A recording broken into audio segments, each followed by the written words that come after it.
Hi ವೀಕ್ಷಕರೇ, ನೋಡಿ, ಗೃಹಲಕ್ಷ್ಮಿ ಯೋಜನೆಯ ಪ್ರತಿಯೊಂದು ಫಲಾನುಭವಿಗಳಿಗೆ ಸರ್ಕಾರದಿಂದ ಒಂದು ಬಾಜರಿ ಗುಡ್ಡಿಸ್ ಅಂತಲೇ ಹೇಳ್ಬೋದು. ಗೃಹಲಕ್ಷ್ಮಿ ಯೋಜನೆ ಕುರಿತು ಸಚಿವೆ ಲಕ್ಷ್ಮಿ ಹೆಬ್ಬಾಳ್ಕರ್ ಅವರು ಪ್ರತಿಯೊಂದು ಫಲಾನುಭವಿಗಳ ಬ್ಯಾಂಕ್ ಖಾತೆಗೆ 3 ತಿಂಗಳ 6,000 ಹಣನ ಕೊನೆಗೂ ಜಮಾ ಮಾಡ್ತಾ ಇದ್ದಾರೆ. ಇಂದು ಭಾನುವಾರ ಜುಲೈ 27 ಮತ್ತು ನಾಳೆ ಸೋಮವಾರ ಜುಲೈ 28. ಈ 2 ದಿನಗಳಲ್ಲಿ ಕರ್ನಾಟಕದ 26 ಜಿಲ್ಲೆಗಳ ಪ್ರತಿಯೊಂದು ಫಲಾನುಭವಿಗಳಿಗೆ 3 ತಿಂಗಳ 6,000 ಹಣ ಜಮಾ ಆಗ್ತಾ ಇದೆ. ಅದೇ ರೀತಿ ಸಾಕಷ್ಟು ಫಲಾನುಭವಿಗಳಿಗೆ ಈ ಬಾರಿ ಗೃಹಲಕ್ಷ್ಮಿ ಯೋಜನೆಯ ಈ 6,000 ಹಣನ ಕೂಡ ಸರ್ಕಾರ ಕ್ಯಾನ್ಸಲ್ ಮಾಡಿದೆ. ಯಾಕಂದ್ರೆ ಸರ್ಕಾರ 5 ಹೊಸ ನಿಯಮಗಳನ್ನ ಕೂಡ ಜಾರಿಗೆ ತಂದಿದ್ದು, ಬನ್ನಿ ಸ್ನೇಹಿತರೆ, ಸರ್ಕಾರದಿಂದ ಯಾರಿಗೆಲ್ಲ ಹಣ ಜಮಾ ಆಗ್ತಾ ಇದೆ ಮತ್ತು ಯಾರಿಗೆಲ್ಲ ಕ್ಯಾನ್ಸಲ್ ಆಗಿದೆ ಅಂತ ನಾನು ನಿಮಗೆ ತಿಳಿಸ್ಕೊಡ್ತಾ ಇದ್ದೀನಿ. ಅದಕ್ಕಿಂತ ಮೊದಲು ನೀವೇನಾದ್ರೂ ಇನ್ನೂ ಕೂಡ ನನ್ನ ಚಾನೆಲ್ನ ಸಬ್ಸ್ಕ್ರೈಬ್ ಆಗಿಲ್ಲ ಅಂದರೆ ದಯವಿಟ್ಟು ಪ್ರತಿಯೊಬ್ಬರು ಚಾನೆಲ್ನ ಸಬ್ಸ್ಕ್ರೈಬ್ ಮಾಡ್ಕೊಳ್ಳಿ, ಹಾಗೆ ವಿಡಿಯೋಗೆ ಒಂದು ಲೈಕ್ನ ಕೊಡಿ. ಹೌದು ವೀಕ್ಷಕರೇ, ಗೃಹಲಕ್ಷ್ಮಿ ಯೋಜನೆಯ ಪ್ರತಿಯೊಂದು ಫಲಾನುಭವಿಗಳಿಗೆ ಸರ್ಕಾರದಿಂದ ಸಚಿವೆ ಲಕ್ಷ್ಮಿ ಹೆಬ್ಬಾಳ್ಕರ್ ಅವರು ಭರ್ಜರಿ ಗುಡ್ಡಿಸ್ನ ಕೊಟ್ಟಿದ್ದಾರೆ.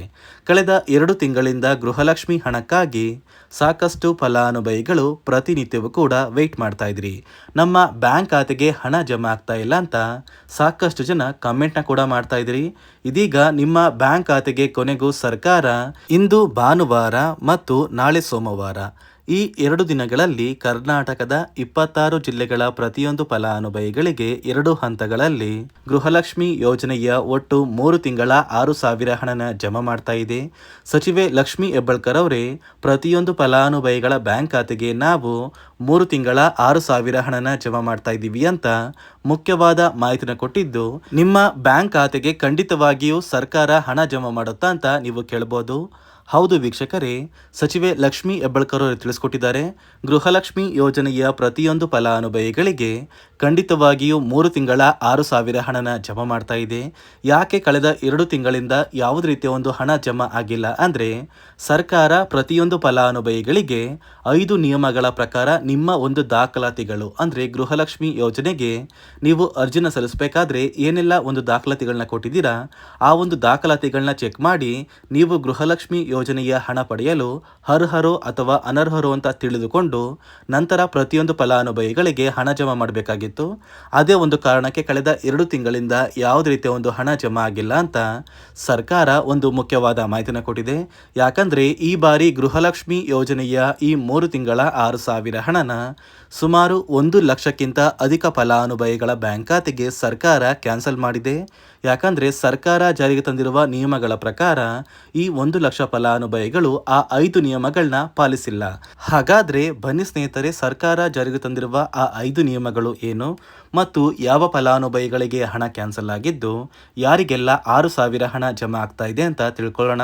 ಅದಕ್ಕಿಂತ ಮೊದಲು ಇಂದು ಭಾನುವಾರ ಜುಲೈ 27 ಮತ್ತು ನಾಳೆ ಸೋಮವಾರ ಜುಲೈ 28 ಈ 2 ದಿನಗಳಲ್ಲಿ ಕರ್ನಾಟಕದ ಯಾವ 26 ಜಿಲ್ಲೆಗಳಿಗೆ ಸರ್ಕಾರ 2 ಹಂತಗಳಲ್ಲಿ 3 ತಿಂಗಳ 6,000 ಹಣನ ಜಮಾ ಮಾಡ್ತಾ ಇದೆ ಅಂದರೆ, ನೋಡಿ ಸ್ನೇಹಿತರೆ, ಮೊದಲನೆಯ ಹಂತದಲ್ಲಿ ಬಾಗಲಕೋಟೆ, ಬೆಂಗಳೂರು ನಗರ, ಬೆಂಗಳೂರು ಗ್ರಾಮಾಂತರ, ಬೆಳಗಾವಿ, ಬಳ್ಳಾರಿ, ಬೀದರ್, ವಿಜಯನಗರ, ಚಾಮರಾಜನಗರ, ಬಿಜಾಪುರ, ಚಿಕ್ಕಮಗಳೂರು, ಚಿತ್ರದುರ್ಗ, ದಕ್ಷಿಣ ಕನ್ನಡ, ದಾವಣಗೆರೆ, ಧಾರವಾಡ ಮತ್ತು ಗದಗ ಈ ಜಿಲ್ಲೆಗಳ ಪ್ರತಿಯೊಂದು ಫಲಾನುಭವಿಗಳಿಗೆ ಸರ್ಕಾರ ಮೊದಲ ಹಂತದಲ್ಲಿ ಗೃಹಲಕ್ಷ್ಮಿ ಯೋಜನೆಯ 3 ತಿಂಗಳ 6,000 ಹಣನ ಜಮಾ ಮಾಡ್ತಾ ಇದೆ.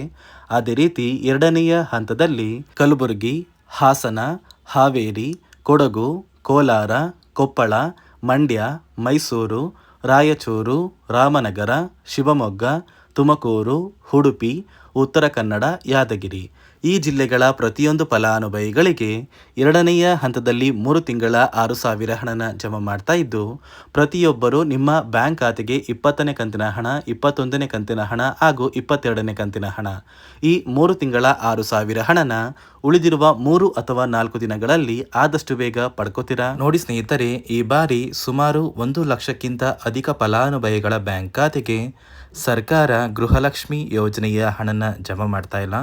ಕಾರಣ ಏನು ಅಂದರೆ, ನಿಮ್ಮ ಬ್ಯಾಂಕ್ ಖಾತೆಗೆ ಡೆಬಿಟ್ ಮೂಲಕ ಹಣ ಜಮಾ ಮಾಡುವಂತಹ ಸಂದರ್ಭದಲ್ಲಿ ಸರ್ಕಾರ ಸಾಕಷ್ಟು ಫಲಾನುಭವಿಗಳ ಒಂದು ಬ್ಯಾಂಕ್ ಖಾತೆಗೆ ಹಣ ಜಮಾ ಮಾಡೋದನ್ನು ಕ್ಯಾನ್ಸಲ್ ಮಾಡಿದೆ. ಯಾಕಂದರೆ ಇತ್ತೀಚೆಗೆ ಹಣಕಾಸು ಇಲಾಖೆ ಜಾರಿಗೆ ತಂದಿರುವ 5 ನಿಯಮಗಳ ಆಧಾರದ ಮೇಲೆ ಪ್ರತಿಯೊಂದು ಫಲಾನುಭವಿಗಳಿಗೆ ಸರ್ಕಾರ ಈ ಒಂದು ಹಣನ ಜಮಾ ಮಾಡ್ತಾ ಇದ್ದು, ಯಾರೆಲ್ಲ ಫಲಾನುಭವಿಗಳು ಈ ನಿಯಮಗಳನ್ನ ಪಾಲಿಸಿಲ್ಲ, ನಿಮ್ಮ ಬ್ಯಾಂಕ್ ಖಾತೆಗೂ ಕೂಡ ಹಣ ಜಮಾ ಆಗೋದಿಲ್ಲ. ಹಾಗಾದರೆ ಬನ್ನಿ ಸ್ನೇಹಿತರೆ, ಸರ್ಕಾರ ಜಾರಿಗೆ ತಂದಿರುವ ಆ 5 ಹೊಸ ನಿಯಮಗಳು ಏನು ಅಂತ ನಾನು ನಿಮಗೆ ತಿಳಿಸ್ಕೊಡ್ತಾ ಇದ್ದೀನಿ. ನೋಡಿ ಸ್ನೇಹಿತರೆ, ಮೊದಲನೆಯ ಒಂದು ನಿಯಮ ಬಂದು, ಸಾಕಷ್ಟು ಫಲಾನುಭವಿಗಳು ಹೊಂದಿರುವಂತಹ ಒಂದು ರೇಷನ್ ಕಾರ್ಡ್ ಏನಿದೆ, ಆ ಒಂದು ರೇಷನ್ ಕಾರ್ಡ್ನ ಮನೆಯ ಸದಸ್ಯರ ಪ್ರತಿಯೊಬ್ಬರ ಒಂದು ಆಧಾರ್ ಕಾರ್ಡ್ನ ನಿಮ್ಮ ರೇಷನ್ ಕಾರ್ಡ್ಗೆ ಕಡ್ಡಾಯವಾಗಿ ಲಿಂಕ್ ಮಾಡಿಸ್ಬೇಕು.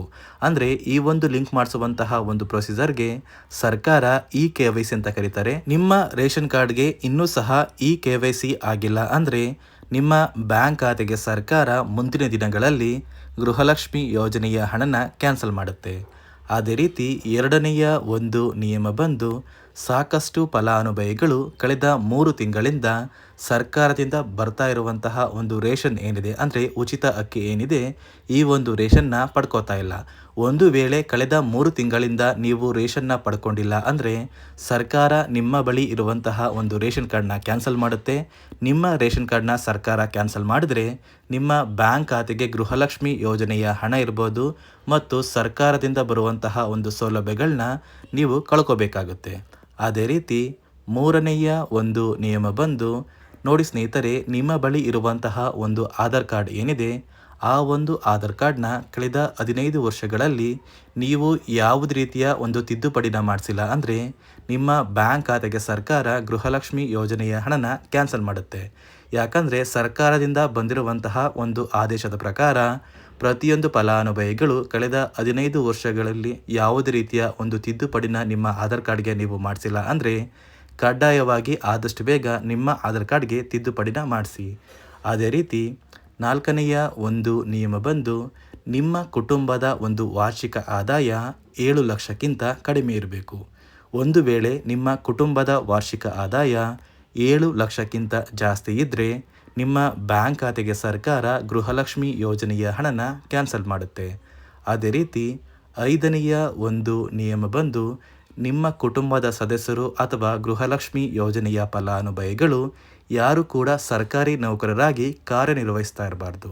ಒಂದು ವೇಳೆ ನಿಮ್ಮ ಕುಟುಂಬದಲ್ಲಿ ಯಾರೇ ಆಗಿದ್ರೂ ಸರ್ಕಾರಿ ನೌಕರರಾಗಿ ಕಾರ್ಯನಿರ್ವಹಿಸ್ತಾ ಇದ್ದರೆ ನಿಮ್ಮ ಬ್ಯಾಂಕ್ ಖಾತೆಗೆ ಗೃಹಲಕ್ಷ್ಮಿ ಯೋಜನೆಯ ಹಣ ಕ್ಯಾನ್ಸಲ್ ಆಗುತ್ತೆ. ಈ 5 ನಿಯಮಗಳ ಆಧಾರದ ಮೇಲೆ ಪ್ರತಿಯೊಂದು ಫಲಾನುಭವಿಗಳಿಗೆ ಸರ್ಕಾರ ಹಣ ಜಮಾ ಮಾಡ್ತಾ ಇದೆ. ಒಂದು ವೇಳೆ ನೀವು ಈ 5 ನಿಯಮಗಳನ್ನ ಪಾಲಿಸಿಲ್ಲ ಅಂದರೆ ನೀವು ಕೂಡ ಗೃಹಲಕ್ಷ್ಮಿ ಯೋಜನೆಯ ಹಣದಿಂದ ವಂಚಿತರಾಗಬೇಕಾಗುತ್ತೆ. ನೋಡಿ ವೀಕ್ಷಕರೇ, ಇಂದು ಭಾನುವಾರ ಜುಲೈ 27ರಿಂದ ಕರ್ನಾಟಕದ ಪ್ರತಿಯೊಂದು ಫಲಾನುಭವಿಗಳಿಗೆ 2 ಹಂತಗಳಲ್ಲಿ ಸರ್ಕಾರ 3 ತಿಂಗಳ 6,000 ಹಣನ ಜಮಾ ಮಾಡ್ತಾ ಇದೆ. ಯಾವುದೇ ರೀತಿಯ ಪೆಂಡಿಂಗ್ ಇರುವ ಹಣ ನಿಮ್ಮ ಬ್ಯಾಂಕ್ ಖಾತೆಗೆ ಬಾಕಿ ಇಲ್ಲ ಅಂದರೆ ಮಾತ್ರ ಈ 6,000 ಹಣನ ಆದಷ್ಟು ಬೇಗ ಪಡ್ಕೋತೀರಾ ಅಂತ ಹೇಳ್ತಾ, ಇದಿಷ್ಟು ಸರ್ಕಾರದಿಂದ ಬಂದಿರುವಂತಹ ಒಂದು ಹೊಸ ಮಾಹಿತಿಯಾಗಿದೆ. ನಾನು ಕೊಟ್ಟಿರುವಂತಹ ಮಾಹಿತಿ ನಿಮಗೆ ಇಷ್ಟ ಆಗಿದ್ದಲ್ಲಿ ದಯವಿಟ್ಟು ಪ್ರತಿಯೊಬ್ಬರೂ ನನ್ನ ಚಾನಲ್ನ ಸಬ್ಸ್ಕ್ರೈಬ್ ಮಾಡ್ಕೊಳ್ಳಿ, ಹಾಗೆ ವಿಡಿಯೋಗೆ ಒಂದು ಲೈಕ್ನ ಕೊಡಿ.